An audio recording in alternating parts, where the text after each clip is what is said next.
కదా స్వామి. అయ్యా, ఈ స్థలమందు నువ్వు ఉన్న దేవుడు ప్రవ్వా. ఈ స్థలమందు చేయబడుతున్న ప్రార్థనల వైపు నా కనుదృష్టి ఉంటాయి, నేను చెవి యొగ్గి ఉంటాను, నేను మనస్సు నిలుపుతానని సెలవిచ్చిన గొప్ప దేవుడు కదా ప్రవ్వా. అయ్యా, సెలవిచ్చిన దేవుడు నమ్మదగిన దేవుడు ప్రవ్వా. నువ్వు మనస్సు నిలుపుతానన్నావు కదా ప్రవ్వా. మా ఆరాధన మీద నువ్వు మనస్సు నిలుపునందుకే నీకు స్తోత్రాలు. మీ కనుదృష్టి మా మీద ఉంచినందుకే నీకు స్తోత్రాలు. నువ్వు మాకు చెవి యొక్కుతున్నందుకే నీకు స్తోత్రాలు చెల్లిస్తున్నాము ప్రవ్వా. అయ్యా, మా మధ్యకు వస్తున్న దాసుని మీరు బలపరుచుకొని నాతో మాతో మీరు మాట్లాడి ప్రవ్వా. ఇంతవరకు నీ ఆత్మ సహాయంతో నడిపించారు, ఇక మీదట కూడా నీ పరిశుద్ధాత్మ సహాయముతో నడిపించి మమ్మల్ని అందరినీ బలపరిచి నీ కృప మాకు సమృద్ధిగా దయచేయమని స్తుతించి ప్రార్థించి మా ప్రియరక్షకుడైన యేసుక్రీస్తు వారి నామములో అడిగి వేడుకుంటున్నాము తండ్రి.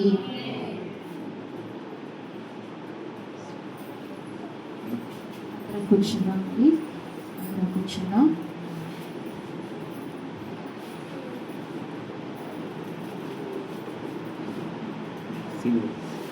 మన మధ్యకు దాసులు నడిపింపబడ్డారు, దాసులు వచ్చారు. మరి ఈ సమయాన్ని దేవుని దాసునికి అప్పగించుకుందాము.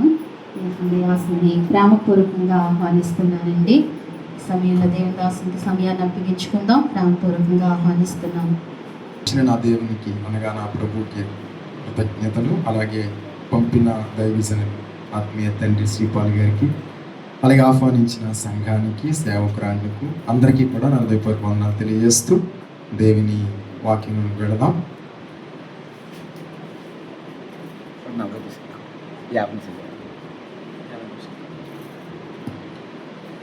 10:20 అయింది.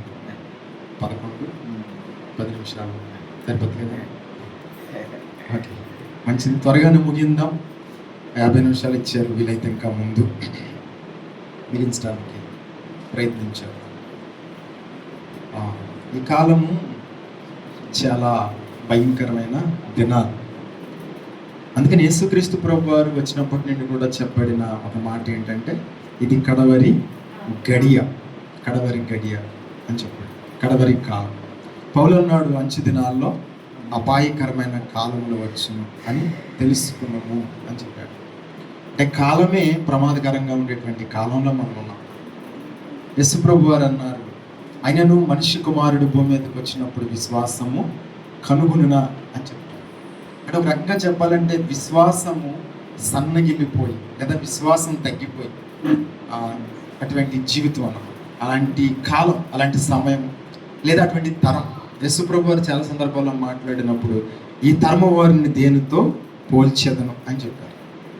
ఒక రకంగా తరము అంటే 100 సంవత్సరాలు, యుగము అంటే 1000 సంవత్సరాలు.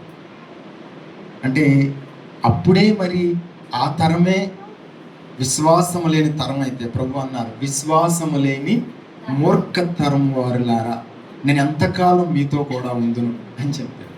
మరి అదే విశ్వాసం లేని తరం అయితే మరి ఈ తరం ఏంటి? ఇంకా కదా, ఆ తరమే విశ్వాసం లేని తరం అయితే మరి ఈ తరం.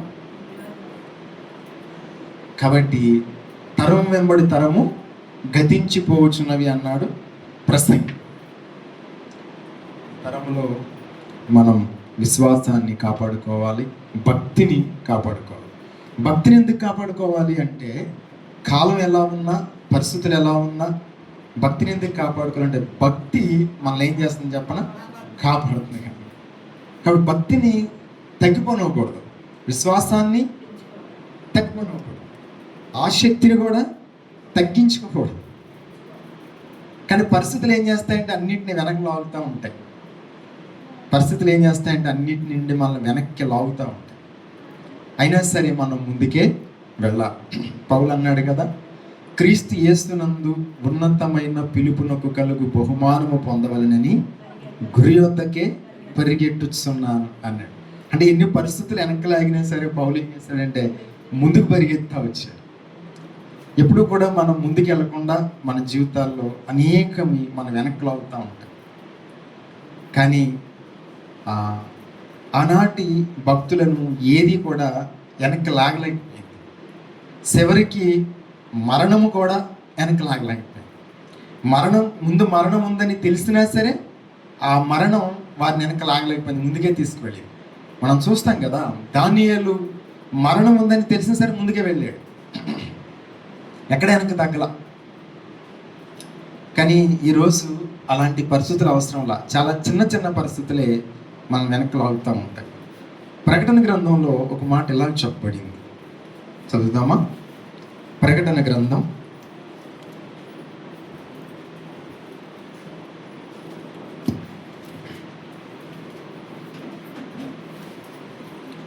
2వ అధ్యాయం, ప్రకటన 2, ఈ మాట చదువుదామా? ప్రకటన 2:10 చదువుకుందాం. ఇదిగో మీరు శోధింపబడినట్లు అపవాది మీలో కొందరిని చెరలో వేయబోవచ్చున్నాడు. 10 దినములు శ్రమ కలుగును, మరణము వరకు నమ్మకముగా ఉండుము. ఎప్పటి వరకు నమ్మకంగా ఉండాలంటే మరణం వరకు. నేను అనుకున్నాను, అందుకే దానియేలు మరణం వరకు నమ్మకంగా ఉన్నాడు. సింహపు యొక్క గుహలో వేచేస్తారని తెలిసినప్పుడు కూడా అతను భక్తిని కాపాడు. అంటే ఎప్పటి వరకు నమ్మకంగా ఉండాలి? అక్కడ పుట్టినట్లు 2 వేసి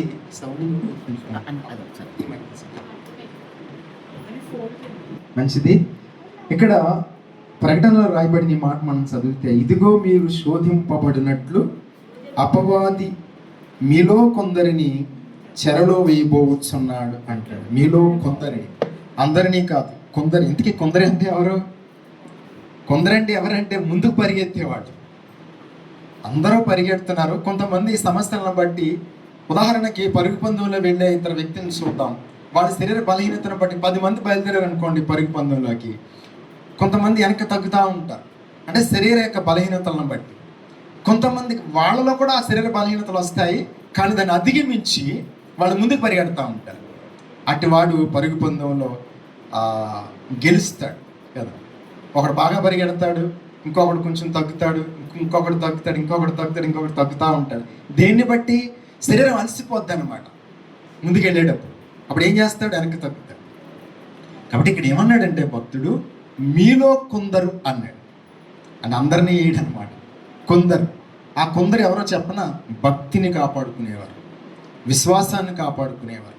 కాలం ఏదైనా, సమస్య ఏదైనా, జీవితంలో ఎటువంటిది ఎదురైనా దేవుని కొరకు వారు ముందుకెళ్తారు తప్ప వెనకడుగు వేయరు. అలాంటి వాళ్ళు మనకి ఇక్కడ కనబడతారు. మన ముందు, పూర్వం అంటే మనకు ముందు ఆ తరంలో కూడా కనబడతారు అలా పరిగెత్తిన వారు. ఈ తరంలో తక్కువ, లేరని చెప్పను కానీ తక్కువ. మనం ఏదైనా సమస్యను బట్టి వెనక్కి అడుగు తగ్గిపోద్ది అనమాట, గమ్మును పడదు. అయితే ఎవరిని వేస్తాడు చెరలో? బాగా పరిగెత్తే వాళ్ళు వేస్తాడు. దానియేలుని ఎందుకు వేసాడు? షడ్రాక్, మేషక్, అబేద్నెగోని అక్కడి వరకు ఎందుకు నడిపించాడు అంటే బాగా పరిగెడుతున్నవారు అనమాట. కానీ ఎప్పటి వరకు నమ్మకంగా ఉన్నామన్నాడంటే అక్కడ ఒక మాట చెప్పాడు కదా. అక్కడ మరణం అన్న అక్కడ 2 వేసి ఏం చెప్పాడు? ఫుట్నోట్లో 2 వేసి ప్రాణాపాయము వచ్చినను అని చెప్పాడు. ప్రాణాపాయం వరకు అంటే ఎప్పటి వరకు?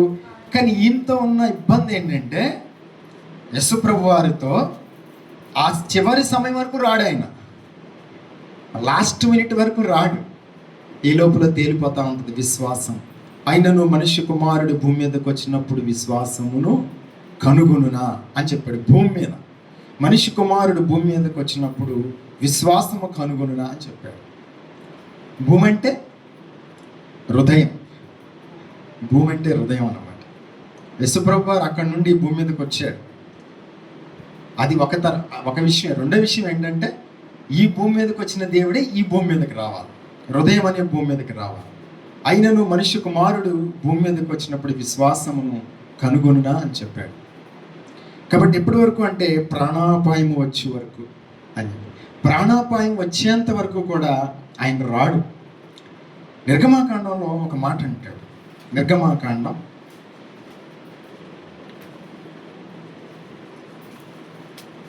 16వ అధ్యాయం.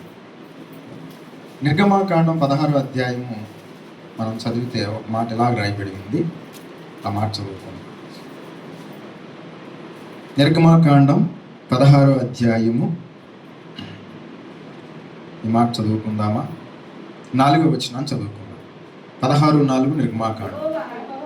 మోషేను చూచి, యెహోవా మోషేను చూచి, ఇదిగో నేను ఆకాశం నుండి నేను ఆకాశము నుండి కొరకు ఆహారము కురిపించెదను. మీ కొరకు ఆహారమును కురిపించదను. వారు వారు నా ధర్మశాస్త్రం అనుసరించి నా ధర్మశాస్త్రం అనుసరించి నడుచుదురో లేదో నడుతురో లేదో అని నేను వారిని వారిని పరీక్షించున్నట్లు అంటే దేవుడు పరీక్షిస్తాడనమాట. ధర్మశాస్త్రం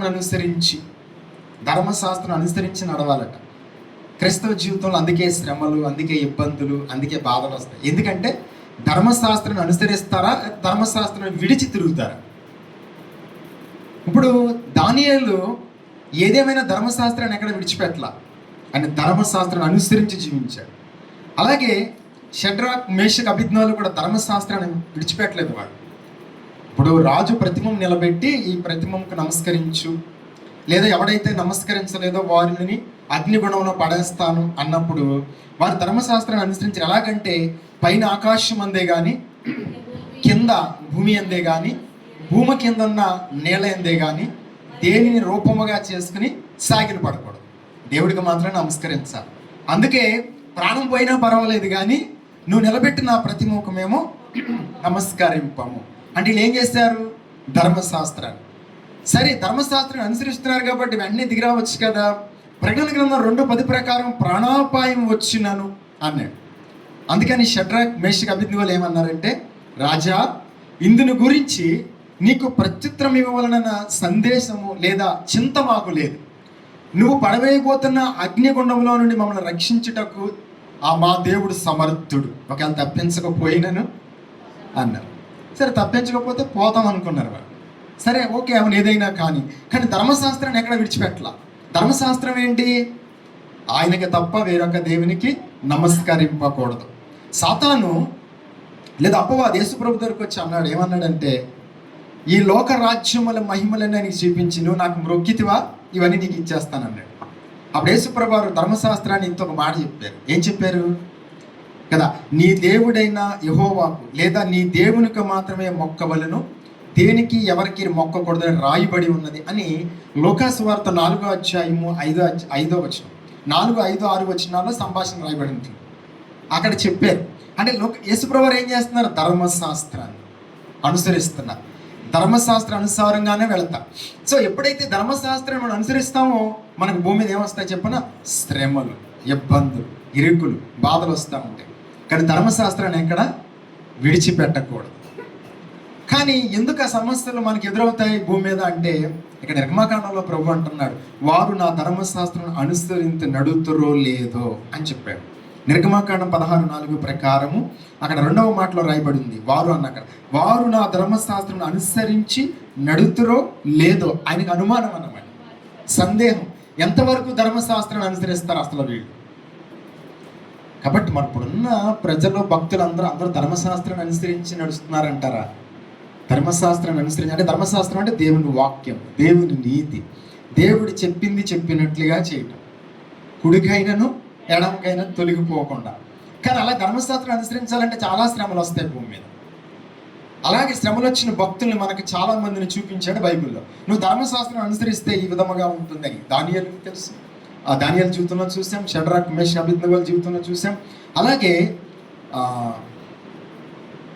ఎస్తేరు గ్రంథంలో మొర్దెకై కూడా ధర్మశాస్త్రాన్ని అనుసరించి జీవించాడు. అతనికి శ్రమ ఎదురయ్యింది. ధర్మశాస్త్రాన్ని ఎవరైతే అనుసరిస్తారో వాళ్ళకి శ్రమలు వస్తాయి కదా. ఎస్తేరు గ్రంథంలో ఈ మాట కనపడు. ఎస్తేరు గ్రంథం, యోబు గ్రంథానికి ముందు ఎస్తేరు గ్రంథం, ఎజ్రా, నెహెమియా, ఎస్తేరు. కాబట్టి ఎస్తేరులో మనం చూస్తే 3వ అధ్యాయము, ఎస్తేరు గ్రంథం 3వ అధ్యాయము, ఈ మాట మనం చదువుకుందామా? 2వ వచనం చదువుకుందాం, లేదా 1వ వచనం కానీ చదవండి. ఈ సంగతులైన తర్వాత రాజైన అహష్వేరోషు అమదాతాతు కుమారుడను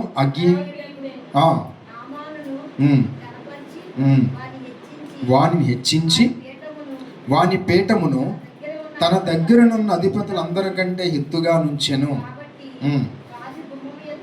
రాజు గుమ్మమునున్న రాజు సేవకులందరూ రాజ్యానుసారముగా మోకాళ్ళుని నమస్కరించి హామానుకు నమస్కరించిరి. వంగకై మొర్దుకై వంగకయు నమస్కారం నమస్కారము చేయకయు నుండయి. మనకి ఎస్తేరు గ్రంథంలో మొర్దుకై వంగడం, షడ్రాక్ మేషక్ అబేద్నెగోలు ఆ ప్రతిమకు వంగడం, దానియేలు దేనికి వంగడం కదా, ధర్మశాస్త్ర ప్రకారం. ఎందుకని వీళ్ళకి ప్రాణము పోయినా సరే ధర్మశాస్త్రం నెరవేర్చాలి అని యేసుప్రభు వారు భూమి మీద అన్నారు, ఒక మాట అన్నారు, ధర్మశాస్త్రం అంతా నెరవేర్చకే కానీ కొట్టివేటికి నేను రాలేదన్నారు. ధర్మశాస్త్రం నెరవేర్చాలి మనం. ఇక్కడ మొర్దెకై వంగడు. ఎందుకని వంగడంటే, ఒకసారి లోకాసు వార్త మరలా అవుతాం, అసలు ఏం చెప్పబడింది ధర్మశాస్త్రంలో, ప్రభు ఏం చెప్పాడు కదా. లోకాసు వార్త 4వ అధ్యాయము మనం చదివినట్లయితే, ధర్మశాస్త్ర ప్రకారం ఏం జరిగిందో చూద్దాం. లోకా 4:8 చదువుతాం. ఈ దేవుడైన ప్రభువును నీ దేవుడైన ప్రభువుకు మొక్కి నీ దేవుడైన ప్రభువుకు మొక్కి, ఆయన మాత్రమే సేవించాలి. ఇది ధర్మశాస్త్రం. ఇది అక్కడ ప్రభు అన్నాడు అనమాట, నీ దేవుడైన ప్రభువుకు మొక్కి ఆయనను మాత్రము సేవింపవలను అని వ్రాయబడి ఉన్నదని వానికి ప్రత్యుత్తరం ఇచ్చాను అంటే ప్రభువుకు తప్ప. సో వీళ్ళు ఏం చేశారంటే, ఈ భక్తి జీవితాల పరుగు పందెంలో ఏమైనా కానీ ధర్మశాస్త్రాన్ని విడిచిపెట్టాల. ధర్మశాస్త్రంలో ఏం రాయబడి ఉందో అదే చేస్తున్నారు వాళ్ళు. కాబట్టి ధర్మశాస్త్రాన్ని అనుసరించినటువంటి దానియేలు సింహపు బోన్లోకి వెళ్ళాల్సి వచ్చింది. నేనేం చెప్పానంటే, ఇదిగో మిమ్మల్ని అపవాది మీలో కొందరిని చెరపట్టి కదా, ఏమన్నాడు ప్రకటన 2 ప్రకారము చెరలో వేయబోచున్నాడు అన్నాడు. ఎవరిని వేస్తాడు? బాగా ధర్మశాస్త్రాన్ని అనుసరించి బ్రతికిన వారు, అంటే బాగా భక్తి చేస్తున్న వారు, వాళ్ళని చెరలో వేస్తాడు. అందరినీ ఏడు. ధర్మశాస్త్రం అనుసరించకుండా ఇష్టానుసారంగా జీవించే వాళ్ళు వాడు కావులకి వాళ్ళ గురించి పట్టించుకోడు. అసలు ఎవరిని పట్టించుకుంటాడంటే బాగా భక్తి చేస్తున్నవారు. కానీ మరి వాళ్ళు కరెక్టేనా? వాళ్ళే కరెక్ట్. మరి మంచి దినాల్లో ఎలా నిలబడతాం మనం? రాబోయే ఈ ఉగ్రత కాలంలో ఎలా నిలబడగలుగుతాం? ప్రభు మన కుడి పక్కన ఎప్పుడు నిలబడతాడు? ధర్మశాస్త్రాన్ని అనుసరించిన వారు కుడి పక్కన నిలబడతాడు. అందరి పక్కన ఎందుకు నిలబడతాడు కదా. కాబట్టి మనం చదువుతున్న లేఖనంలో యేసు ప్రభు వారే చెప్తున్న మాట 8, లోకా 4:8 ప్రకారము, నీ దేవుడైన ప్రభువునకు మ్రొక్కి ఆయనను మాత్రము సేవింపవలెను అని వ్రాయబడి ఉన్నదని వానికి ప్రత్యుత్తరం ఇచ్చెను అంటే, నేను నాకు మ్రొక్కితివా అని అడిగాడు అపవాది వచ్చి యేసుప్రభు వారు. యేసుప్రభు వారి శరీరంలో ఉన్నాడు అంటే భక్తి చేస్తున్నాడు అనమాట. భక్తుడు ఎలా ఉండాలి? ఏది మంచి భక్తి? ఓ మాట అన్నాడు కదా యేసుప్రభు వారు, ఏమన్నారంటే, నెలాగొందును భూమి మీద ఉన్న భక్తులే శ్రేష్ఠులు. మరి అందరూ శ్రేష్ఠులు కాదు, అందరూ శ్రేష్ఠుల వరుసలోకి వెళ్తారేంటి? అందరూ వెళ్ళిపోతారా? ఇక్కడ కూర్చున్న వాళ్ళందరము మనం బోధించే నేను కానీ మీరు కానీ శ్రేష్ఠుల వరుసలోనికి వెళ్ళాలి. ఈ కాలం అలాంటి కదా, ఈ కాలం అలాంటిది. విశ్వాసము లేని మూర్ఖ తరము వారులారా అని చెప్పాడు యేసుప్రభు వారు మార్కు సువార్తలో. విశ్వాసాన్ని కాపాడుకోవాలి, ప్రభువు మీద భక్తిని కాపాడుకోవాలి, మంచి భక్తి చేయాలి. నిలాగందును భూమి మీద ఉన్న భక్తులే శ్రేష్ఠులు. ఆ శ్రేష్ఠుల వరుసలోకి మనం కూడా వెళ్ళాలి. శ్రేష్ఠులు మనం చూస్తున్నప్పుడు ఇప్పుడు వరకు మనం 3 పేర్లు చూసాం. 3, షద్రక్ మేషక్ అబేద్నెగోలను చూసాం, దానియేలును చూసాం, మొర్దెకైని కూడా చూసాం. వీరు ఆయన చెప్పిన ఆ మాట కీర్తన 16:3 ఆ వచనంలోకి వెళ్తారనమాట. నిలాగందును భూమి మీద ఉన్న భక్తులే శ్రేష్ఠులు అన్న ఆ మాటలో, ఆ లిస్టులోకి వెళ్తారు. మన కాన్సెప్ట్ ఏంటంటే మనందరం ఆ లిస్టులోకి వెళ్ళాలి. అలాంటి మంచి భక్తి మనం చెయ్యాలి, ఈ కాలంలో చెయ్యాలి, కాపాడుకోవాలి, విశ్వాసాన్ని కాపాడుకోవాలి కదా. ప్రభు అన్నాడు, ప్రాణాపాయం వచ్చినను కదా, ప్రాణాపాయం వచ్చినను అన్నాడు, నమ్మకంగా ఉండమన్నాడు. ఎప్పటి వరకు నమ్మకంగా ఉండాలి? ప్రాణాపాయం వరకు. నిర్గమాకాండం 16:4 వారు నా ధర్మశాస్త్రం అనుసరించి నడుతురో లేదో నేను పరీక్షించినట్లు అన్నాడు. ఇప్పుడు దానియేలు ఎప్పటిదాకా పరీక్షించాడంటే సింహపు గుహలోనికి వెళ్ళేదాకా పరీక్షించాడు.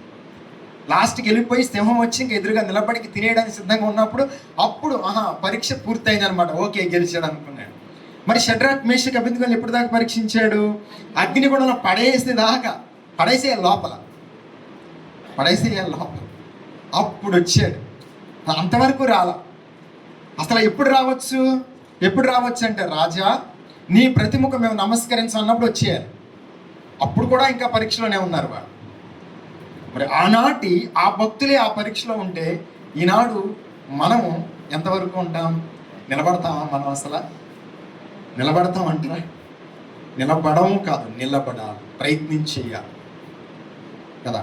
మన ముందు వెళ్ళారు కాబట్టి మనము కూడా వెళ్ళాలి. విశ్వాసాన్ని కాపాడుకోవాలి, భక్తిని కాపాడుకోవాలి, బలమైన భక్తి జీవితాన్ని మనం కాపాడుకోవాలి. ఏదో సాదాసీదా భక్తి చేసేసాము అంటే కనుక మనం ఖచ్చితంగా నిలబడం. ప్రాణాపాయం వస్తుంది, ప్రభు ఏమి చేయలేదు. ప్రాణాపాయం వచ్చినప్పుడు ప్రభు కాపాడాలి. ప్రాణం కన్నా విలువైంది ఏదైనా ఉందా కదా? ఏది కాపాడుతుంది? నేను ఎప్పుడూ ఒక మాట చెప్తాను. ఏమంటానంటే, ప్రార్థన కోసం దేనినైనా వదులుకోండి, కానీ దేనికోసమో ప్రార్థన వదులుకోకండి అనే మాట చెప్తున్నాను. 2018 నుంచి చెప్తున్నాను, కనపడినట్టుగా అందరూ చెప్తాను.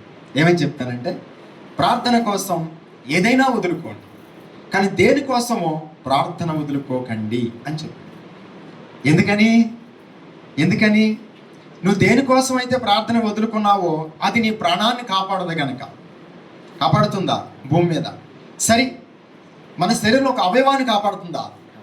ప్రమాదం నుండి ఒక అవయవాన్ని. ఒక మనిషి అన్ని అవయవాలతో పూర్తిగా పరిపూర్ణంగా పుట్టిన తర్వాత 70-80 సంవత్సరాల కాలం అవయవాలన్నీ పూర్తిగా క్షేమంగా ఉంటాయా? అలా ఉంటే భూమి మీద అనేక మంది, ఎందుకని మధ్యలో కాళ్ళు పోయినాయి, చేతులు పోయినాయి, చెవులు పోయినాయి, కళ్ళు పోయినాయి, అనేక అవయవాలు పోయినాయి, పోగొట్టుకుంటారు. ఎందుకని? దేనికోసమో దీన్ని వదులుకుంటారు. మరి అదేం కాపాడుతుంది? దేనికోసమో దీన్ని వదులుకుంటే మనం దేన్ని వదులుకోకూడదు? ప్రార్థన కోసం ఏదైనా వదులుకోండి, కానీ దేనికోసమో ప్రార్థనను వదులుకోకండి, ప్రభువు కోసం. అందుకే దానియేలు ప్రాణాపాయం వచ్చినా సరే అతని భక్తిని వదులుకోవాలి.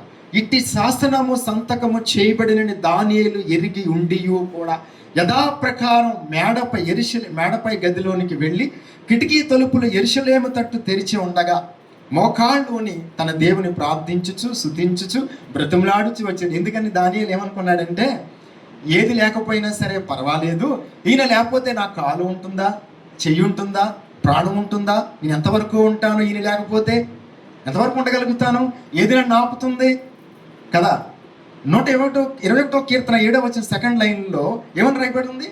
121వ కీర్తన 7వ వచనం 2nd లైన్.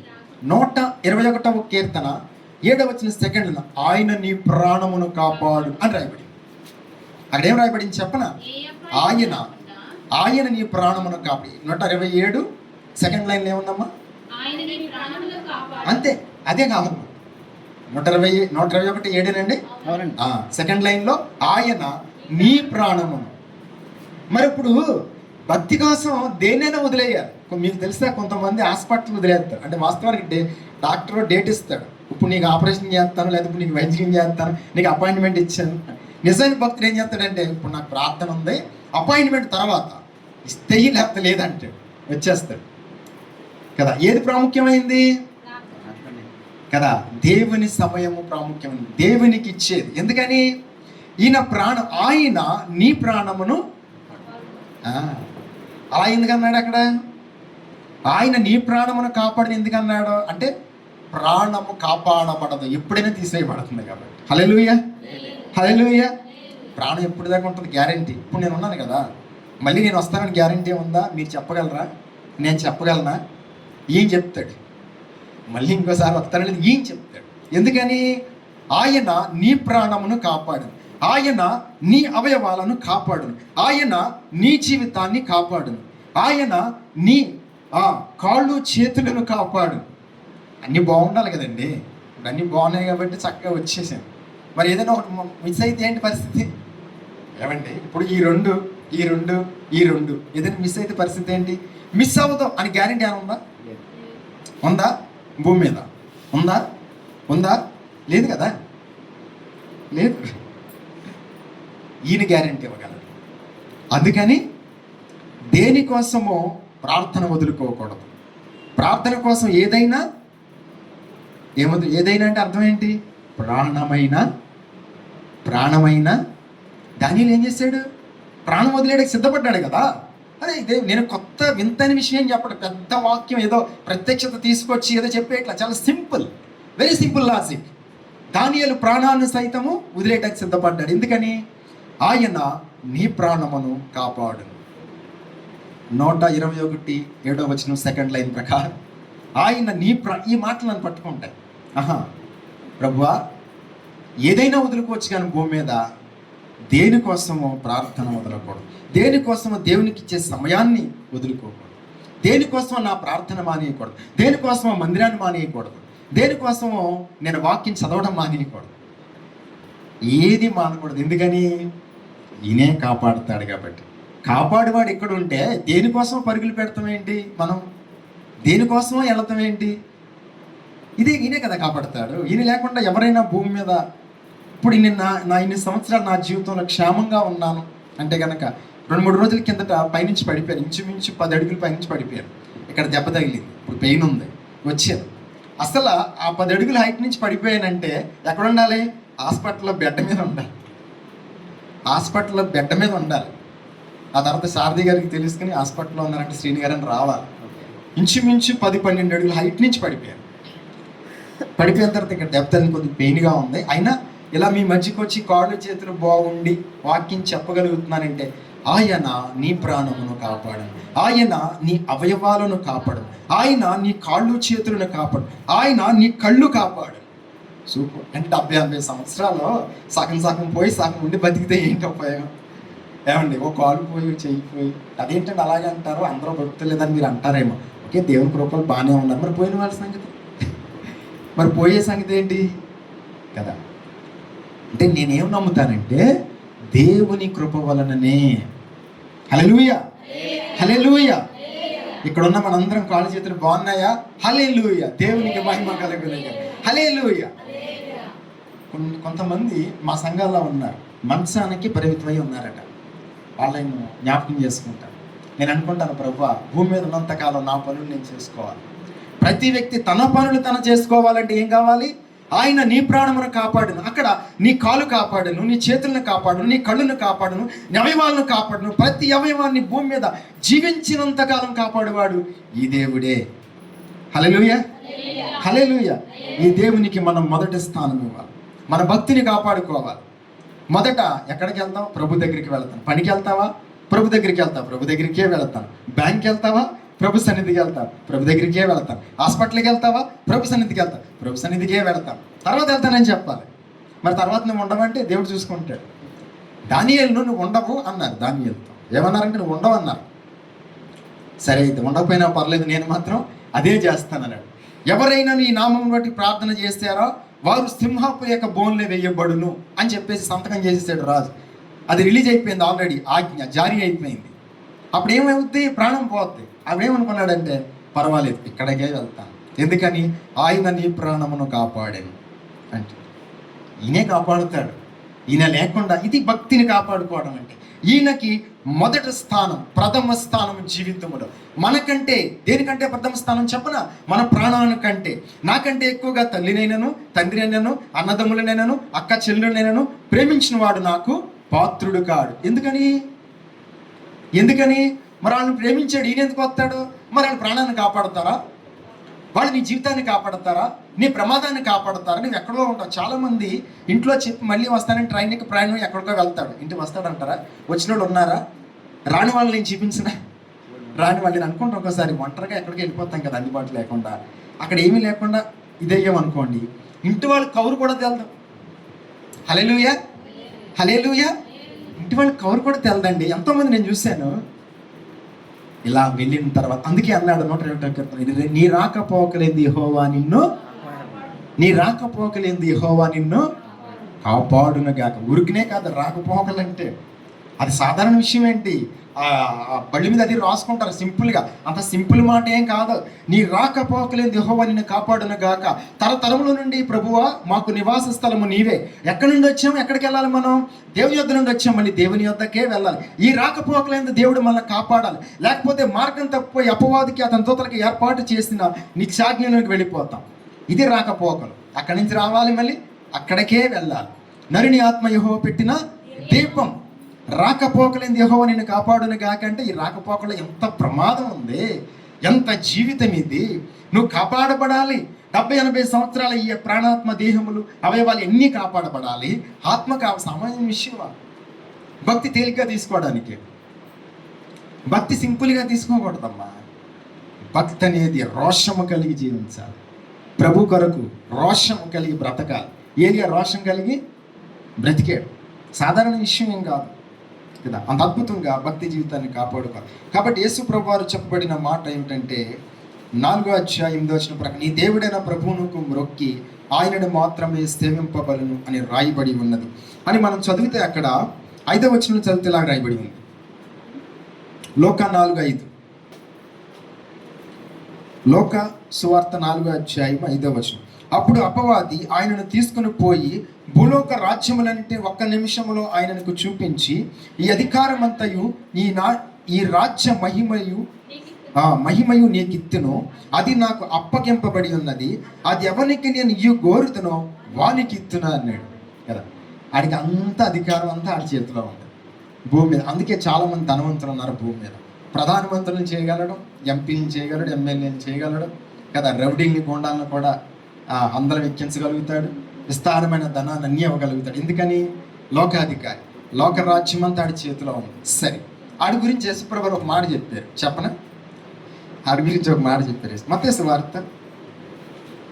ఇప్పుడు అంత ఆడి చేతుల్లో ఉంది అధికారి. ఆడేమన్నాడు? అందుకని నాకు మొక్కు నీకు ఇస్తాను అన్నాడు. యేసుప్రభునే ప్రశ్నించాడు, నువ్వు నాకు మొక్కుని నీకు ఇచ్చేస్తాను అన్నాడు. ఓకే, యేసుప్రభు వారు ఒక ప్రశ్న వేశారండి. మత్తయి సువార్త 16వ అధ్యాయం, మత్తయి సువార్త 16వ అధ్యాయము మాట చదువుకుందామా? మత్తయి సువార్త 16, మత్తయి సువార్త 16:26 చదువుకుందాం. ఒక మనుషుడు లోకమంతయు సంపాదించుకొని సరిపోదు. యేసుప్రభు వారు ఏమన్నారంటే, ఒక మనుషుడు లోకమంతయు సంపాదించుకుని. ఇప్పుడు ఇందాక ఒక మాట చూసాము, ఈ లోక రాజ్యములన్నీ చూపించాడట. ఇవన్నీ నాకు అప్పగింపబడి ఉన్నవి, నువ్వు నాకు మ్రొక్కితివా అవన్నీ నీకు ఇచ్చేస్తాను అన్నాడు. అంటే లోకమంతా సంపాదించాడు అతను. ఎవరు? అపవాది. యేసుప్రభు వారు అన్నారు యోహాను సువార్త 14:30 ప్రకారం, ఈ లోకాధికారి వచ్చుచున్నాడు, వానితో నాకు సంబంధం. లోకమంతా అధికారంలో ఉంది, అన్నీ ఉన్నాయి. మరి ప్రాణం ఎవరి చేతుల్లో ఉంది? ఈయన చేతుల్లో ఉంది. ఇప్పుడు యేసుప్రభు ఈ మాట ఎవరి గురించి చెప్పేది చెప్పిన మొట్టమొదట అపవాదిని గురించి చెప్పాడు అనమాట. ఎందుకంటే భూమి మీద ప్రాణం ఎంత గొప్పదో, ఒక మనిషి జీవితంలో యేసుప్రభు ఎంత గొప్పవాడో చెప్పడానికి. ఒక మనుషుడు లోకమంతా సంపాదించి తన ప్రాణమును పోగొట్టుకుంటే వానికి ఏంటి ప్రయోజనం? అంతా ఉంది సరే, యేసుప్రభు దగ్గర ఉన్న మన దగ్గర ఏమీ లేదు, కరెక్టే. మరి ప్రాణం కంటే విలువైంది ఏముంది? మరి ప్రాణం ఆయన చేతిలో ఉంది. ఒక మనుషుడు లోకమంతా సంపాదించి అతను ఏం పోగొట్టుకున్నాడు తెలుసా? అంతా సంపాదించుకున్నాడు, మంచిది, కానీ తన ప్రాణమును పోగొట్టుకున్నాడు. ఎందుకని? అపవాదికి అతని దూతలకి ఏర్పాటు చేయబడిన ఇచ్చాడు. ఒక మనుషుడు అంటే అతని అడ్రస్ చేసి మనకు చెప్తున్నాడు అంతే కదా. ఒక మనిషిని అతను వాడుకుంటాడు, ఉన్నతంగా ఇచ్చేస్తాడు, ఎక్కడికో తీసుకెళ్తాడు. కానీ ఏంటి ఉపయోగము? ఒక మనుషుడు లోకమంతా సంపాదించినాడు ఎవడో? ఉదాహరణకి భారతదేశంలో ధనవంతుడు ఉన్నాడు, మొత్తం లోకమంతా సంపాదించింది ఎవరు లేరు, అపవాది ఒక్కడే. లోకమంతా సంపాదించేసాడు అతను, లోకమంతా అతని చేతిలో ఉంది. చాలా అధికారి, ఈ లోక అధికారిని ప్రభువే చెప్పాడు అతని గురించి. కానీ అతను ప్రాణం పోగొట్టుకుంటే ఏంటి ప్రయోజనము? ఏంటి ఉపయోగం వాడికి? లోకమంతా సంపాదించాడు, కానీ నేను లేను. ఆయన లేకపోతే ప్రాణం ఎక్కడ ఉంటుంది? ఆయన లేకపోతే ఎక్కడ ఉంటాడు? నిత్యాగ్ని గొడవలో ఉంటాడు, నరకాగ్నిలో ఉంటాడు ఆయన లేకపోతే. ఒకటి లోకమంతా సంపాదించి ఈ లోకంలో ఎంత సంపాదించినా సరే మరి ప్రాణం నిలబడాలిగా. ప్రాణం నిలబడాలంటే ఈయన చేతుల్లోనే ఉంది. మన ప్రాణమునకును మూలాధారం. దానియేలు గ్రంథంలో ఈ మాట చెప్తాడు. దానియేలు 5వ అధ్యాయము, దానియేలు గ్రంథం 5వ అధ్యాయం 22-23 వచనాలు కలిపి ఉన్న కాడ ఈ మాట చదువుకుంటాం. దానియేలు గ్రంథం 5వ అధ్యాయము 22-23 కలిపున్న భాగంలో కిందకు వచ్చేస్తే ఒకసారి నేను చెప్తానమ్మా. దానియేలు 5వ అధ్యాయం, దానియేలు గ్రంథం 5వ అధ్యాయం 22-23 వచనాల్లో కలిపున్న అక్కడ ఒక మాట రాయబడింది. ఆ మాట ఏమిటంటే, ఇక్కడి నుంచి చదవండి మీరు. ఎక్కడి నుంచి అంటే, చూడనైనను అన్న కాడి నుంచి చదవాలి. చూడనైనను, విననైనను, గ్రహింపనైనను చేతకాని వెండి బంగారు ఇత్తడి ఇనుము కర్ర రాయి అని వాటితో చేయబడిన దేవతలను స్తుతించి తిరిగాని కదా. ఇప్పుడు రేపొద్దున ఆపదలో ఉంటారు, ప్రాణాపాయం మీదకి వచ్చినప్పుడు మరి ఇలాంటి వాటిని స్తుతించి వాడి ప్రాణాలను కాపాడుతాడా? కానీ మనకి ఒక దిక్కు ఉంది. ఎందుకంటే అలాంటి స్థితి వచ్చినప్పుడు దేన్నైనా వదులుకున్నావు దేవుని కోసం, అప్పుడు నీ దగ్గరికి వస్తాడు ఆయన. నువ్వు దేవుని కోసం భూమి మీద అన్ని వదులుకుంటావు, అన్ని వదులుకోవాలి, శారీరక సుఖాన్ని కూడా వదులుకోవాలి దేవుని కోసం. ఎందుకని? ఆయన నీ ప్రాణమును కాపాడు అని రాయబడి. ప్రాణం కంటే విలువైంది ఏముంది కదా. ప్రాణాన్ని ఎవరిస్తారు? ప్రాణాలు ఈ చేతిలో ఉంది. అక్కడ దేవుడు ఏం చెప్తున్నాడంటే బెల్షస్సర్ అనే రాజుకి చెప్తున్నాడు, అతనికి తన వారు అందరికీ చెప్తున్నాడు. ఏమని చెప్తున్నాడంటే అక్కడ ఇలాగ రాయబడి ఉంది కదా, చూడనైనను విననైనను. అంటే చూడండి, లోకంలో దేవుళ్ళు దేవతలు పిలబడుతున్నారు, చూడరు వినరు. కానీ మనకేం చెప్పాడంటే కంటిని నిర్మించిన వాడు కానకుండునా, చెవిని నిర్మించిన వాడు వినకుండునా అని చెప్పాడు. ఇప్పుడు ఒక మాట అనుకోవాలి మనం, ఎలాగంటే మనం ఏం మాట్లాడినా వినపడిపోతాం. మనం ఎక్కడున్నా ఆయన చూసేస్తాడు, ఎక్కడున్నా ఆయన చూసేస్తాడు. మన హృదయంలో ఏమనుకున్నా అని తెలిసిపోతుంది. చూడనైనాను విననైనాను అన్నాడంటే నేను వింటున్నాను, నేను చూస్తున్నాను అని అర్థం. ఏం వింటున్నాడు? హృదయంలో ఏమనుకున్నావు వింటున్నాడు.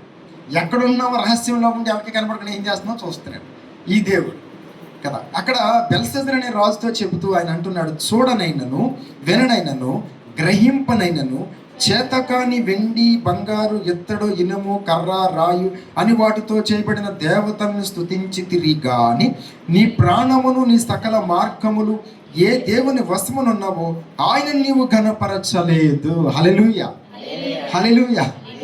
ఆయనని ఘనపరచాలి. మన మార్గాలు మన ప్రాణము ఆయన చేతుల్లో ఉంది. హల్లెలూయా. ఆయనే కాపాడుతాడు. ఆయన నీ ప్రాణమును కాపాడాను. ప్రాణం కంటే విలువైనది ఏదైనా ఉందా? మరి మందిరము కాదని, దేవుడు కాదని, వాక్యము కాదని, ధ్యానము కాదని, పాటలు కాదని, ప్రార్థనా జీవితం కాదని దేనికోసం పరిగెడతాం ఏంటి? ప్రాణంతో ఉంటేనే కదా. ఒకవేళ సంపాదించామనుకోండి, అనిపించాలంటే ఏం చేయాలి? ప్రాణంతో ఉండాలి. ప్రాణంతో ఉండాలంటే కదా సుఖంగా అన్ని చేతులు కాళ్ళు అన్నీ బాగుండాలి కదా. ఇప్పుడు ఈ యాత్రా జీవితంలో సాగుతున్నాం మనం. నేను చెప్పాను, పడిపోయాను, క్షేమంగా ఉన్నాను. మరి కాళ్ళు చేతులు అవయవాలు కాపాడాడు, ప్రాణం కాపాడబడాలి, అన్నీ కాపాడబడాలి. నేను ఎక్కడ ఉండాలి? నేను ఈవేళ నేను ఏం చేయాలంటే పడిపోయానండి అని చెప్పేసి ఈ వంకన పెట్టి 2 నెలలు నేను ఎక్కడికి రాను, మందిరానికి రాను, రెస్ట్ తీసుకోవాలి నేను కదా. నాకు చాలా ఇబ్బందిగా ఉంది, ఎక్కడికి రానని ప్రార్థన మానేసి, దేవుని సన్నిధి మానేసి ప్రార్థన చేయడం కానీ ఏం దేవుడు ఏంటి, పడిపోయాడు, ఏముంది, ఇవన్నీ ఇప్పొస్తుంది, ఎందుకు లేని మనసు మీద పడుకుని శుభ్రంగా టీవీ చూసుకుంటూ శుభ్రంగా తిని ఇంట్లో కూర్చోవాలా కదా. ఎందుకని? ఏ స్థితిలోనైనా సరే దేవుని మందిరానికి వస్తున్నాం మనం. ఏ స్థితిలో ఎందుకు వస్తున్నాము అంటే కాపాడు. ఆయన నీ ప్రాణమును కాపాడు. ప్రాణంతో ఉండాలి కదండి అనుభవించడానికి. భూమి మీద జీవితాన్ని అనిపించాలంటే ఆరోగ్యంగా ఉండాలి, ప్రాణం ఉండాలి. ఆరోగ్యం ఉండాలి, ప్రాణం ఉండాలంటే యేసు ప్రభు ఉండాలి. యేసు ప్రభు సన్నిధిలో నీవు ఉండాలి. ఎక్కడ ఉండాలి? దేవుని సన్నిధి. దేవుని సన్నిధిలో నిత్యము కనబడాలి. అందుకే దానియేలు నిత్యము కనబడ్డాడు. కాబట్టి ఇక్కడ చెప్పబడిన మాట మనం చదివాం. అక్కడ నీ ప్రాణమును నీ సకల మార్గములను ఏ దేవుని వశమునున్నావో ఆయనను నీవు గణపరచాలి. దేవుని గణపరచడం అంటే ఆయన మాట వింటమే, ఆయన సన్నిధిని కలిగి ఉండటమే కదా. ఏమని చెప్పాలంటే దేవుని కంటే ఎక్కువైంది నాకు ఏదియూ లేదు. హల్లెలూయా, హల్లెలూయా. దేవుడి సన్నిధే నాకు ముఖ్యము అని చెప్పాలి. నీ ఫంక్షన్ల కంటే కదా, నువ్వు చేసే ఫంక్షన్లు, కొన్ని ఫంక్షన్లు వస్తే కొంతమంది మానేస్తారు అంటారు, ఫంక్షన్లకు మానేస్తారు, ఏదైనా కార్యక్రమాలకు మానేస్తారు, ఏదైనా చిన్న ఒంట్లో నాకు వస్తే మానేస్తారు, ఇంట్లో కష్టం వస్తే మానేస్తారు, ఎక్కడైనా ప్రోగ్రామ్స్ ఉండి వెళ్ళిపోతారు. ఇదేంటండి అంటే అప్పుడు నువ్వు దేనికి విలువిస్తున్నావు? దేవుని కంటే దానం. నాకంటే ఎక్కువగా అన్నాడంటే నాకంటే ఎక్కువగా తల్లినైనాను, తండ్రినైనాను, తల్లినైనాను, అన్నదమ్ములైనాను, అక్క చెల్లెలైనా అన్నాడా? ఆ తర్వాత నువ్వు ఇంకా పెట్టుకోవాలి. నాకంటే ఎక్కువగా ఉద్యోగమునైనాను, డబ్బునైనాను, ఫంక్షన్లైనాను, బంధువులైనాను, స్నేహితులైనాను, శరీర సుఖమైనాను, ఎక్కడికైనాను, ఏ టూర్ అయినాను నాకంటే ఎక్కువ కదా నీకు. మరి ఈయన ఎందుకు వస్తాడు ప్రాణం కాపాడటప్పుడు? ఆయన నీ ప్రాణమును కాపాడు. ఇది మొదలకు నిరంతరం నీ రాకపోకలంది యెహోవా నిన్ను కాపాడును గాక. హల్లెలూయా. కాపాడాలంటే ఎలా కాపాడుతాడు?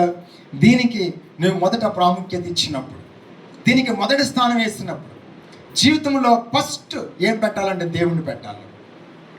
దేవుణ్ణి పెడతామంటే ఆయన సన్నిధిని కలిగి ఉండటమే. దేవుని పెట్టడం అంటే ఆయన సన్నిధి కంటే ముఖ్యమైనది నాకు ఏది. దావీదు అంటాడు, నీకన్నా క్షమాధారము నాకు ఏదియు లేదు అన్నాడు. నీకన్నా క్షమాధారము నాకు ఏదియు లేదని చెప్పాడు. ఆయనే క్షేమం ఇచ్చేవాడు, ఆయనే ఆరోగ్యం ఇచ్చేవాడు, ఆయన ఎందుకు బ్రతుకుతున్నావు. ఆయనకేమో సెకండ్ ప్లేస్ వేస్తావా, అన్నిట్లో మొదటి ప్లేస్ పెడితే ఇది ఇలాగైతే ప్రాణం ఎలా కాపాడుతాడండి. 70-80 సంవత్సరాల జీవితంలో అవయవాలు ఎలా కాపాడతాయి? దేనికైనా గ్యారెంటీ ఉందా? నడిచేటప్పుడు పడకుండా ఉండగలమని గ్యారెంటీ ఉందా? మెట్లే దిగేటప్పుడు, ఎక్కేటప్పుడు, బండి ఎక్కేటప్పుడు, దిగేటప్పుడు, బండి నడిపేటప్పుడు, ఆటోలో వెళ్ళినప్పుడు, బస్సులో వెళ్ళినప్పుడు, విమానాల్లో వెళ్ళినప్పుడు, పడుకున్నప్పుడు, కూర్చున్నప్పుడు, మనసు మీద ఉన్నప్పుడు, లేచినప్పుడు ఏది గ్యారెంటీ ఉందా? దేనికైనా గ్యారెంటీ ఉందా? లేదు కదా. కాబట్టి ఆయనే మనకు ప్రధానమైనవాడు. ఆయన కంటే ముఖ్యమైనది మనకి మన జీవితాల్లో ఏది లేదు. అపోస్తుల కార్యములు 17వ అధ్యాయము 28వ వచనం. అపోస్తుల 17:28 ప్రకారం ఎలా రాయబడింది కదా, మనం ఆయన యందు బ్రతుకుచున్నాం. మనం ఆయన యందు అపోస్తుల 17:28 ప్రకారం మనం ఆయన యందు బ్రతుకుచున్నాము. సరిపోదు. అక్కడ ఏమన్నాడంటే మనం ఆయన యందు బ్రతుకుచున్నాం. ఎక్కడ బ్రతుకుతున్నాం? మన అందరం మనం దేన్ని బట్టి బ్రతుకుతున్నాం? మనకున్న దేనిని బట్టి ఆయన బ్రతుకుతున్నామా? ఆయన యందు బ్రతుకుచున్నాము. బట్ ఈ సంగతి అందరికీ తెలియదు. అది సంగతి. నేను ఎందుకని ఇంత గట్టిగా నేను ఇలాగా చెప్తాను, అరుస్తానంటే ఎందుకు చెప్తానంటే ఇది నాకు తెలుసు గనక. ఆయన యందే బ్రతుకుచున్నాము. హల్లెలూయా, హల్లెలూయా. బ్రతుకున్న వాళ్ళు ఎవరైనా ఆయన యందే బ్రతికారు. హల్లెలూయా. ఆయన లేకుండా ఎవ్వడో బ్రతకలేడు. హల్లెలూయా. నాకు వేరుగా ఉండి మీరేమీ ఏమనుకోవద్దు. ఏమీ చేయలేరంటే స్నానం అక్కడ ఇంకేం చేయలేము, ఏమి చేసుకోలేము. ఆయన ఇంకేం చేస్తాం? ఎవరైనా చెయ్యాలి. చంటి పిల్లలకి ఎవరు చేస్తారండి?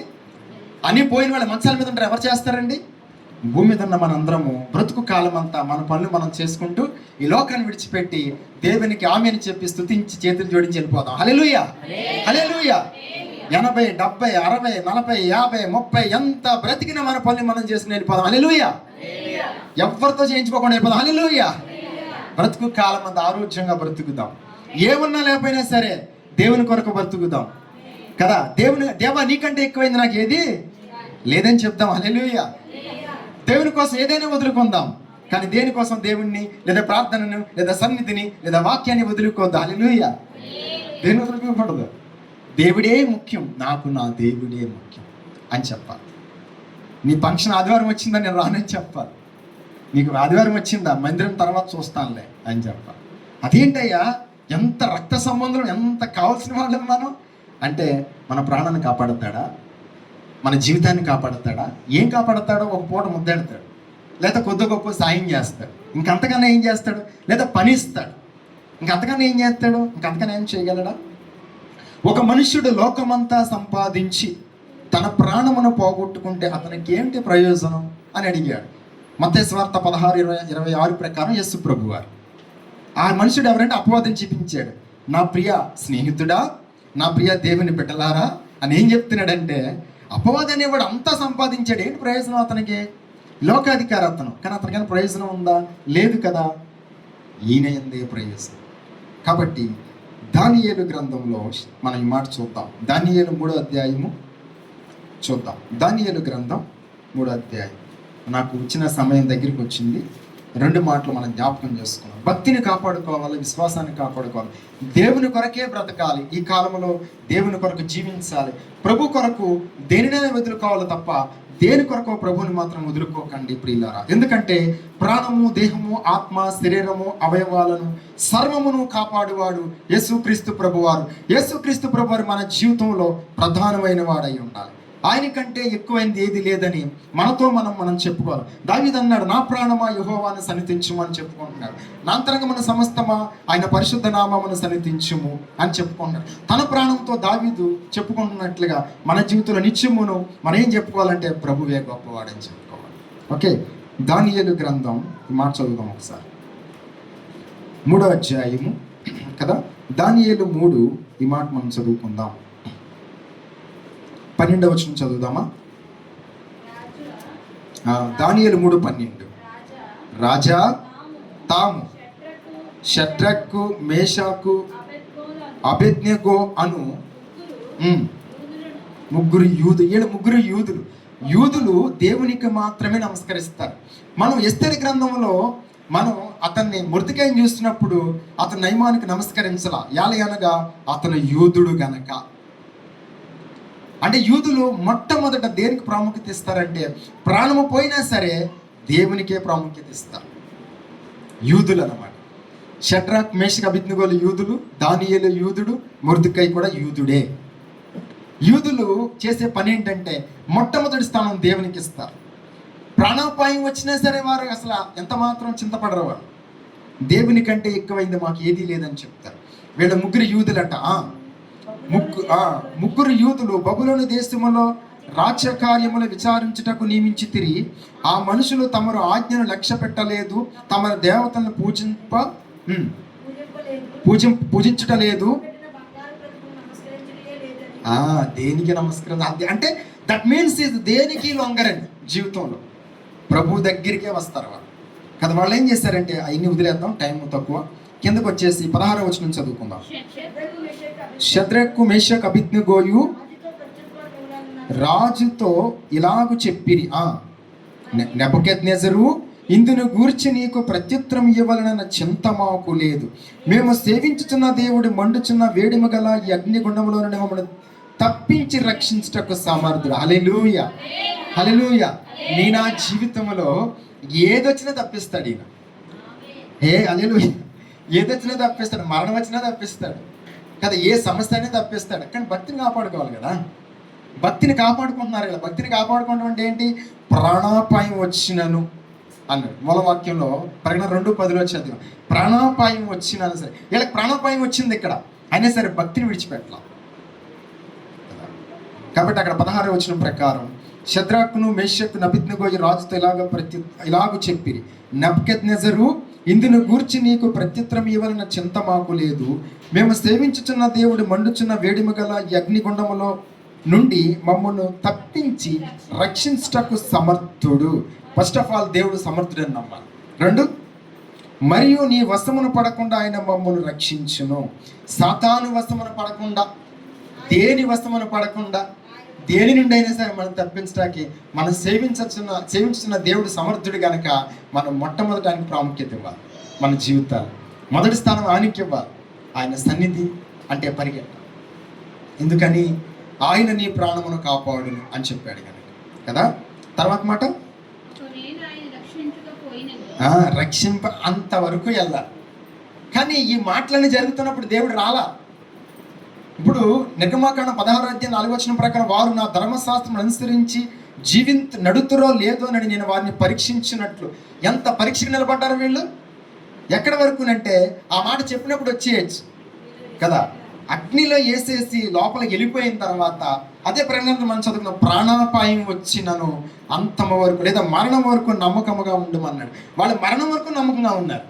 మరి మన జీవితం ఈ కాలంలో 2026వ సంవత్సరం మన భక్తి ఎలా ఉంది మనం పరీక్షించుకోవాలి. అలాంటి విశ్వాసం, అలాంటి ప్రార్థనా జీవితం, అలాంటి భక్తి మనకు ఉందా?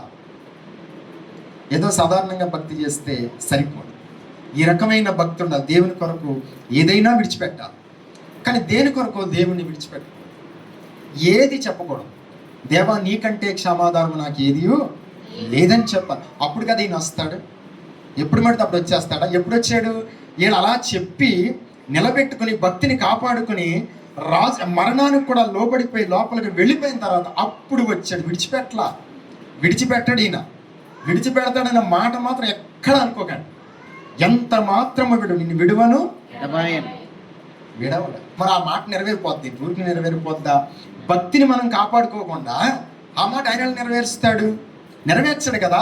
నువ్వు భక్తిని కాపాడుకోవాలి, విశ్వాసాన్ని కాపాడుకోవాలి, యథార్థతను కాపాడుకోవాలి, పరిశుద్ధతను కాపాడుకోవాలి. దేవుని కంటే నీ జీవితంలో దేనికి మొదటి స్థానం ఇవ్వకూడదు. మొదటి స్థానము దేవుడే ఉండాలి నీకు.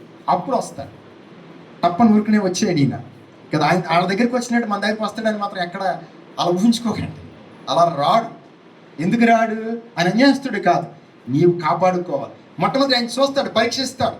నువ్వు దేనికి ప్రాముఖ్యత ఇస్తున్నావు? ఈరోజు మందిరం ఉందండి, లేదా ఇప్పుడు ప్రార్థనా సమయం అండి, నేను వాక్యం చదవాలి, నువ్వు ప్రార్థన చేసుకోవాలి, దేవుని సన్నిధికి వెళ్ళాలి. ఇది దేవునిది, ఈ సమయము దేవునిది.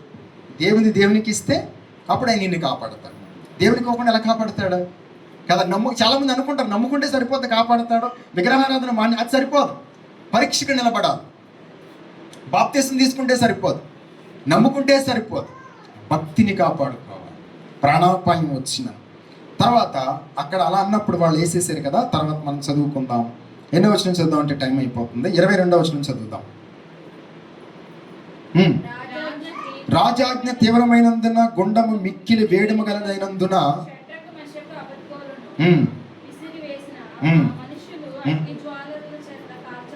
వీళ్ళని అగ్ని వేసిన చనిపోయారట. తర్వాత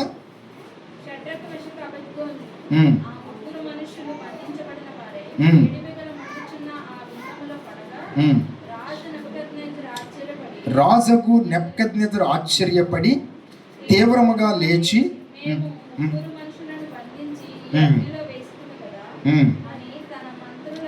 అని తన మంత్రులను అడిగారు.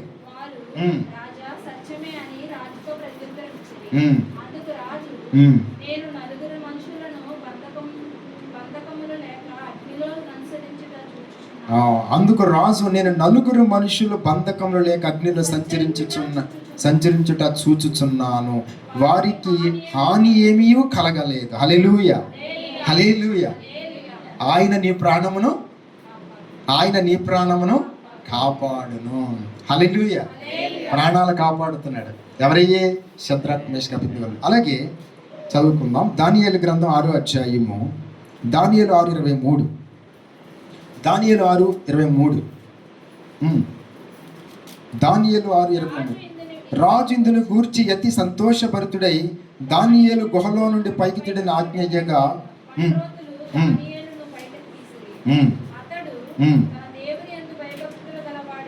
కదా, అతడు తన దేవుని యందు భక్తి గలవాడైనందున అతనికి ఏ హానియు కలగలేదు. హల్లెలూయా. శద్రక్ మేషక్ అబేద్నెగోలకు ఏ హాని కలగలేదు. దానియేలు కూడా ఏ హాని కలగలేదు. నీకు నాకు కూడా ఏ హాని కలగదు. ఎప్పుడు భక్తిని కాపాడుకున్నప్పుడు. అతడు తన దేవుని యందు భక్తి గలవాడైనందున, భక్తిని కాపాడుకోవాలి, విశ్వాసాన్ని కాపాడుకోవాలి. వీళ్ళు ఏం చేశారంటే ప్రాణాన్ని విడిచిపెడతానికి సిద్ధపడ్డారు, కానీ భక్తిని విడిచిపెట్టల, యథార్థతను విడిచిపెట్టల. యథార్థముగా కదా. ఇప్పుడు యోబు కూడా యథార్థతను కాపాడుకున్నాడు. యోబు భార్య వచ్చి ఏమందంటే, నువ్వింకను యథార్థతను విడవకుందువా అని చెప్పింది. ఏ సమయంలో? ఆ సమయంలో కూడా. మరి సాదాసీదా భక్తి చేసే మన జీవితాల్లో మన ప్రాణము, దేహము, ఆత్మ, శరీరం, అవయవాలన్నీ కాపాడబడాలి కదా. 70 సంవత్సరాలు 80 సంవత్సరాలు బ్రతుకుతాం కదండి. నేనేమంటున్నానంటే మనందరం కూడా చక్కగా మన పనులను చేసుకుంటూ బ్రతికి దేవుని దగ్గరికి వెళ్ళిపోవాలి. 70, 80 దీర్ఘాయు దేవుడు. యెహోవా యందు భయభక్తులు గలవాడు యెహోవా యందు భయభక్తులు గలవారికి దీర్ఘాయువు కలుగును అన్నాడు కదా. సామెతలు 10:27 ఒక మాట చదువమ్మా. సామెతలు 10:25 అనుకుంటా. చూడండి, సామెతలు 10:25. సామెతలు 10:27 అనుకుంటా. సార్ చదవండి, స్పీడ్గా వెళ్ళిపోదాం. సామెతల గ్రంథం 10వ అధ్యాయము కదా. ఈ మాట రాయబడి అది దీర్ఘాయువునకు కారణం. హల్లెలూయా. భక్తిని కాపాడుకుంటే భక్తి నీ ప్రాణాన్ని కాపాడుతుంది, నీ అవయవాలను కాపాడుతుంది, నీ దేహాన్ని కాపాడుతుంది, నీ జీవితాన్ని కాపాడుతుంది, నీ ఆత్మను కాపాడుతుంది, నీ కుటుంబాన్ని కాపాడుతుంది. భక్తి చాలా గొప్పది, అందరినీ కాపాడుతుంది అనమాట. మన తర్వాత వారిని కూడా కాపాడుతుంది భక్తి. మన తర్వాత మన పిల్లలను కూడా కాపాడుతుంది భక్తి. దావీదు చేసిన భక్తి తరమ వారిలో చాలా మందిని కాపాడింది కదా. కాబట్టి భక్తి మనతో ఆగిపోదు. నువ్వు భక్తిని కాపాడుకోగలిగితే భూమి మీద నీ పిల్లలను యోబు చేసిన భక్తి తర్వాత ఎంతో మందిని కాపాడుతూ వచ్చింది. యోబు భక్తి వల్ల తన పిల్లలు కూడా తిరిగి మరలా రాగలిగారు కదా. మరలా అనేక మంది పిల్లల్ని ఇచ్చాడు, వాళ్ళు కాపాడబడుతూ వచ్చారు. భక్తి అంత ఈజీ ఏం కాదు. భక్తిని ఎప్పుడు ఈజీ తీసుకోకూడదు, భక్తిని సింపుల్గా తీసుకోకూడదు. మందిరం అంటే ఏం చేయాలి? పరిగెత్తేయాలి. ఆదివారం ఎన్ని గంటలు లేగాలి? ముందే లేగాలి. పండగకి ఎప్పుడు లేస్తారు కదా. పండగ క్రైస్తవులు ఎప్పుడు లెగిస్తారు? అన్ని జనుల పండగలకు ఎప్పుడు లెగిస్తారు? ప్రయాణం ఉంటే ఎప్పుడు లెగిస్తారు? తెల్లవారుజాము ట్రైన్ ఉంటే ఎప్పుడు లెగిస్తావు? ఎప్పుడు లేస్తాం? ఎప్పుడు వెళ్తాం? ఎప్పుడు సిద్ధపడతాం? అది కాపాడుకోవడం. ఇవన్నీ దేవుడు చూస్తాడు. పరుగు కదా. దేవుని సన్నిధికి ఏం చేయాలి తెలిసిన? పరిగెత్తాలి. దేవుడి కోసం పరిగెత్తువారుగా ఉండాలి. చూద్దాం, టైం అయిపోయింది కదా. ఒక మాట చెప్పి నేను ముగించేస్తాను. ఆదికాండం 18వ అధ్యాయం. ఆదికాండం 18వ అధ్యాయము 18వ అధ్యాయం ఈ మాట చదువుకుందామా? మొదటి వచనం. మరియు మమ్రే దగ్గర ఉన్న సింధూర వనములో అబ్రహాము ఎండవేళ గుడారపు ద్వారం వద్ద కూర్చుని ఉన్నప్పుడు యెహోవా అతనికి కనబడెను. అతను కన్నులెత్తి చూచినప్పుడు 3 మనుషులు అతని ఎదుట నిలబడి ఉండిరి. అతడు వారిని చూసి గుడారపు ఒకటి నుండి వారిని ఎదుర్కొనుటకు పరిగెత్తి నేల మట్టికి వంగి హల్లెలూయా. అబ్రహాం పరిగెట్టాడు దేవుని చూసి. మనం కూడా భక్తి జీవితంలో కుంటుకుంటా మెల్లమెల్లగా దేక్కుంటా పాక్కున్నట్టు వెళ్ళినట్టు ఉండకూడదు. పరిగెత్తుకునే వారుగా ఉండాలి. అర్థమైందా? అలా ఉన్నప్పుడు దేవుడు కాపాడతాడు. సరే, మనం బలలోనికి వెళదాం. ఒక మాట చదువుకుని చివరి మాట మనం బలలోనికి వెళ్ళిపోదాం. మోకరిగానే ఒక మాట, ఈ మాట ఒకటి చదువుకుందామా?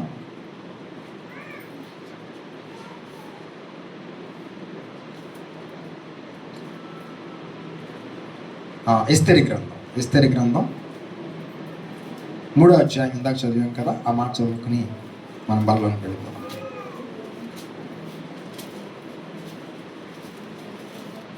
ఎస్తేరు 3 ఇక్కడ చదువుకుందాం. 3వ వచనం. ఎస్తేరు 3:3.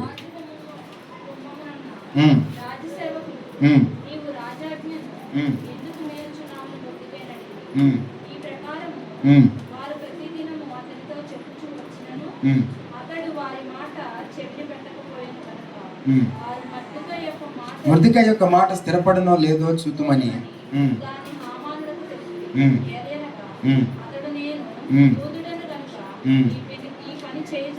నేను యూదుడిని కనుక ఆ పని చేయజాలని వార్త చెప్పిన. హల్లెలూయా. యూదుడు అంటే దీని ఉద్దేశం ఏంటంటే దేవునికి తప్ప మరి దేనికి ప్రాముఖ్యత ఎవరన్నమాట. యూదులు. మూలవాక్యం చదువు. ప్రకటన 2:10. ప్రకటన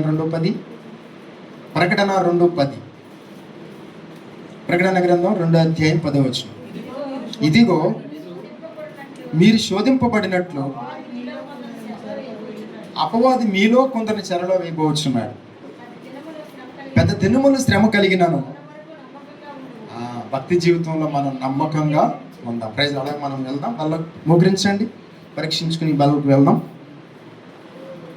వచ్చాం. చక్కటి వర్తమానం అందించిన దైవజనులకి కుటుంబ పక్షాన, సంఘ పక్షాన హృదయపూర్వకమైన వందనాలు తెలియజేస్తున్నామండి. ఇంతవరకు చక్కటి వర్తమానం వింటూ వచ్చాం. మరి మన దేని కొరకు ఏం వదులుకోవాలండి? దేవుని కొరకు ఏదైనా వదులుకోవాలి. దేని కొరకు? దేవుణ్ణి, ప్రార్థనని వదులుకోకూడదని మంచి మాట మనం దేవుని సన్నిధిలో వింటూ వచ్చాం. దైవజనుల నోట మంచి వాక్యం ఉంది. అలాగే భక్తులు ఎలాగైతే నడిచారో, భక్తులు ఏ విధంగా అయితే నడిచారో మనం చూపిస్తూ వచ్చారు. ఇంతటి వాక్యాన్ని బట్టి మరొకసారి దేవునికి స్తుతి, మహిమ, ఘనత చెల్లును గాక. మనందరూ లేచి నిలబడదామండి, కానుక సమర్పించుకుందాము. మన మధ్యన అయ్య గారు ఉన్నారు, పాట పాడతారు. మంచి వర్తమానికులు, మంచి సింగర్. ప్రతి ఒక్కరు రండి. సాయంకాలమే కదా, ఎండలు ఉన్నాయని సాయంకాలం పెట్టడం జరిగింది. ఉపవాస ప్రార్థన బాగా జరుగుతున్నాయి. తప్పనిసరిగా అందరూ రండి. శుక్రవారం 7 గంటలకు, తిరిగి ఆదివారం యథాప్రకారంగా 9 గంటలకే రండి. ఈ జూన్ నెలంతా కూడా 9 గంటలకే పెట్టుకుందాం. జూన్ వెళ్ళిన తర్వాత మార్చుకుందామండి. 9 గంటలకే ఆరాధన జరుగుతుంది. ఖచ్చితంగా 9 గంటలకల్లా మీరు ప్రభు సన్నిధికి వస్తే మనం 11 గంటలకల్లా. ఈరోజు పల్ల మరొకలాగా మీరు అనుకోవద్దు. అలాగనే ఇంకొక మాట ఏంటంటే, సండే స్కూల్ 5 గంటలకు సండే స్కూల్ మీ బిడ్డలను పంపించండి. ఎవరైనా సాక్ష్యాలు ఇవ్వాలి అనుకుంటే సాక్ష్యాన్ని అందించండి త్వరితంగా. ఎవరైనా సాక్ష్యం మనల్ని అత్యధికంగా కృప చూపించగలిగిన దేవుడు ప్రభువా అని దేవుని సన్నిధిలో ప్రార్థన చేద్దాం. ఇంతవరకు ఈ ఆరాధనలో మాకు తోడుగా ఉన్నందుకు నీకు వందనాలని హృదయపూర్వకంగా ప్రతి ఒక్కరం ఒక్క నిమిషము దేవునికి కృతజ్ఞతాస్తుతులు చెల్లిద్దాము. మహాపరిశుద్ధమైన ప్రేమగల తండ్రి, మహాగరుడ, మహోన్నతుడ, మీ ఘనమైన, ఉన్నతమైన, పరిశుద్ధమైన నామానికి వందనాలు, స్తోత్రాలు చెల్లిస్తున్నాం ప్రభువా. గడిచిన నా ప్రభు పరిశుద్ధ దినము నుంచి నా ప్రభు పరిశుద్ధ దినము వరకు మీ సజీవమైన రెక్కల చోటున నన్ను మమ్మల్ని మీరు భద్రపరిచినందుకే మీకు వందనాలు, స్తోత్రాలు చెల్లించుకుంటున్నాం ప్రభా. మొదటి ప్రార్థన నుండి చివరి ప్రార్థన వరకు మీ ఆత్మ సహాయంలో మీరు నడిపించినందుకు నీ స్తోత్రాలు అయ్యా. పాటల్లోనూ, స్తుతి ఆరాధనలో, వాక్యములో ప్రవ్వా, ప్రార్థనలో ప్రవ్వా, సాక్ష్యముల్లో ప్రవ్వా, మీరు మాకు తోడుగా ఉండి నడిపించిన విధానము కొరకే నీకు స్తోత్రాలు చెల్లిస్తున్నాము. ఇంతవరకు మీ దాసుని నిలబెట్టుకుని మాతో మాట్లాడుతూ వచ్చారు ప్రవ్వా. ఒకడు లోకమంతా సంపాదించుకుని తన ప్రాణము పోగొట్టుకుంటే ఏమి ప్రయోజనమని నీ లేఖనము నాయన ప్రవ్వా మాకు చూపిస్తూ వచ్చావు ప్రవ్వా నాయన. అవును తండ్రి, లోకమంతా సంపాదించుకుని ప్రవ్వా మా ప్రాణాన్ని పోగొట్టుకుంటే నాయన దాన్ని అనుభవించిన వారు ఎవరు ప్రవ్వా నువ్వు మాట్లాడుతూ వచ్చావు అయ్యా. ఇదిగో మరి నీ యందు నైనా మేము నమ్మకంగా ఉండి తండ్రి, నీ యందు యథార్థంగా నడిచే కృపాభాగ్యులు మాకు దయచే ప్రవ్వా. ఈ మధ్యాహ్న కాల సమయంలో ప్రవ్వా నీ దాసుని మరుగుపరుచుకుని ప్రవ్వా నీ సిలువు చాట మరుగుపరుచుకుని మాతో మాట్లాడుతూ వచ్చారు. కొంతమంది భక్తులను మాకు చూపిస్తూ వచ్చిన విధానము కొరకే వందనాలు స్వామి. అవును తండ్రి నైనా దానియేలు ప్రవ్వా నాయనా అయ్యా, నీకు తప్ప దేనికి నైనా మొక్కనని ప్రవ్వా తన ప్రాణ అపాయంలోనికి వెళ్ళిపోయినప్పటికీ నీకే మొక్కుతానని ఆయన ప్రవ్వా నిర్ణయించుకున్న నిర్ణయాన్ని బట్టి ప్రవ్వా చివరి ఘడియలో నువ్వు కాపాడుతూ వచ్చావు స్వామి. నీకు స్తోత్రాలు. షడ్రకు, మేషకు, అబేద్గోలు కూడా ప్రవ్వా నాయన అయ్యా ఇదిగో మరి ఏ ప్రతిమకు మొక్కనని నిజీవము కలిగిన దేవునికే మొక్కుతానని వారి తీర్మానించుకున్న తీర్మానాన్ని బట్టి నీకు స్తోత్రాలు. అగ్నిగుండము వారికి కనబడలేదు ప్రవ్వా అయ్యా. ఇదిగో మరి ఎవ్వరూ వారికి కనబడలేదు, కేవలము నీవు మాత్రమే కనబడుతూ వచ్చావు ప్రవ్వా. ప్రాణహానిలో కూడా ప్రవ్వా నిన్ను స్తుతించగలుగుతూ అంత స్థాయికి ఎదిగారు ప్రవ్వా. అట్టి కృప మీరు మాకు దయచేయమని మీ సన్నిధిలో ప్రార్థిస్తున్నాను ప్రవ్వా. యూదుడైన ముద్దుకై కూడా ప్రవ్వానైనా ఇంకోనైనా అలాగనే ఎవరికి నమస్కరించును నా దేవునికి తప్పని అయ్యా మొండికేసి కూర్చున్నప్పుడు ప్రవ్వా తనకి యూదులందరికీ ప్రాణాపాయం వచ్చినప్పటికీ నీ ప్రవ్వా నీతోనే నడిచారు ప్రవ్వా, నిన్నే వేడుకున్నారు తండ్రి. అట్టి గొప్ప కృపను మీరు అనుగ్రహించినందుకు నీ స్తోత్రాలు. యోబు భక్తుని చూపించాం. ఇలాగనైనా ప్రవ్వా ఏ భక్తుడు చూసినా ప్రవ్వా నీకు మాత్రమే అయ్యా సాగిలు పడుతూ వచ్చారు, నిన్ను మాత్రమే సేవిస్తూ వచ్చారు ప్రవ్వా అయ్యా. ఇదిగో నీ కొరకు ఈ లోకములో దేనినైనాను వదులుకునే సిద్ధపాటు మనస్సు మాకు దయచేయండి అయినా. అట్టి మనస్సు మీరు మాకు ఇవ్వండి ప్రవ్వా. వినటం మాత్రమే కాదు ప్రవ్వా, విని వదిలేవారముగా కాకుండా ప్రవ్వా దాని ప్రకారంగా నడుచుకునే కృప మాకు మీరు అనుగ్రహించండి ప్రవ్వా. వేడి మంట మా హృదయంలో పుట్టించండి ప్రవ్వా.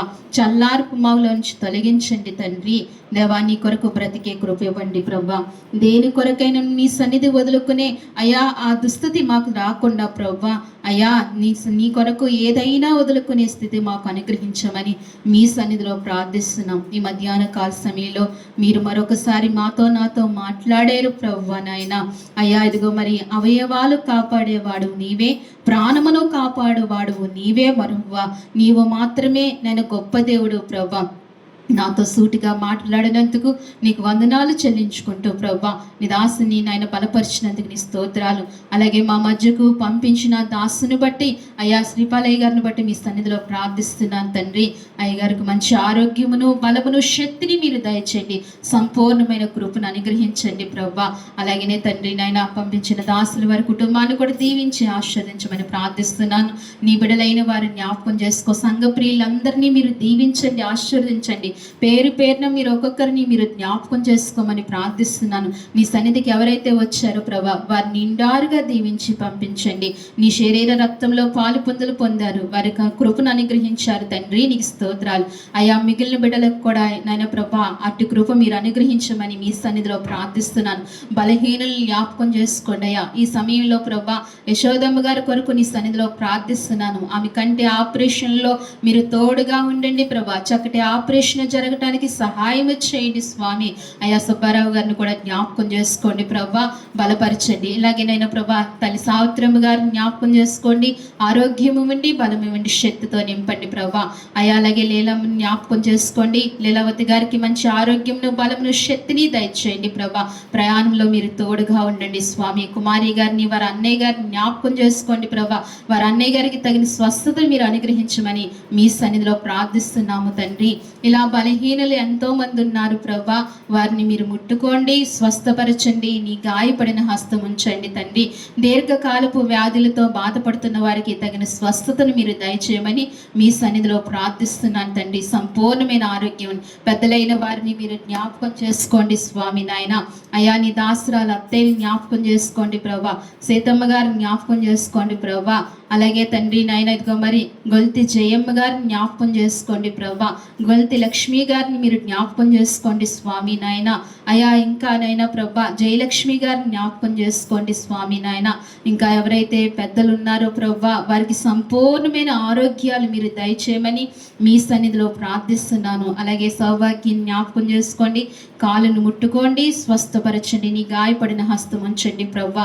అలాగనే తండ్రి ఈ సమయంలోనైనా ఫాతిమక్క కాళ్ళను ముట్టుకుని స్వస్థపరిచి నీ సన్నిధికి నడిపించినందుకే మీకు వందనాలు తండ్రి. ఇంకా ఎవరైతే ఏ బలహీనతలు కలిగి ఉన్నారో వారిని అందరినీ ముట్టుకుని స్వస్థత దయచేయమని ప్రార్థిస్తూ, అలాగే లక్ష్మి గారిని, గంగ గారిని, వరలక్ష్మి గారిని ప్రభా, హారికను ప్రభా, ఇదిగో మరి నైనా ప్రభా సౌభాగ్యను ప్రభా, అలాగే తండ్రి నైనా జ్ఞానకుమార్ని నైనా తండ్రి సత్యనారాయణ గారిని, అలాగే ప్రభా బహు నైనా అబ్రహాము గారిని నైనా ప్రభా, అలాగే ఇదిగో మరి కరుణ గారిని ప్రభా, అయ్యా వారి బిడ్డల్ని చంటి బిడ్డని కూడా మీరు జ్ఞాపకం చేసుకోండి, జ్ఞాపకం చేసుకోండి ప్రభా. ఇంకా ఎవరైతే చేరు వచ్చారో వారందరినీ పేరు పేరు జ్ఞాపకం చేసుకోండి ప్రభా.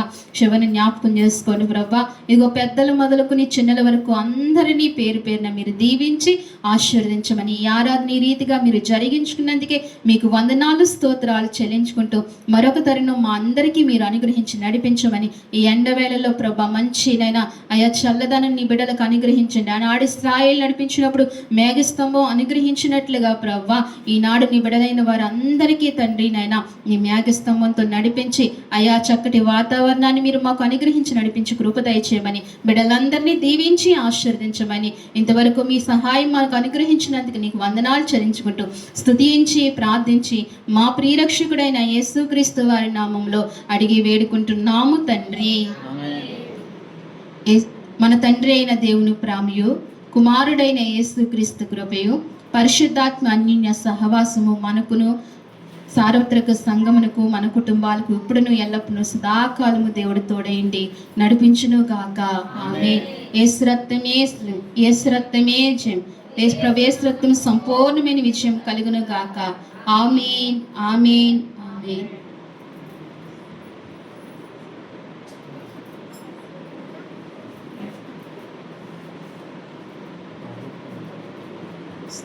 అందరికీ వందనాలమ్మా.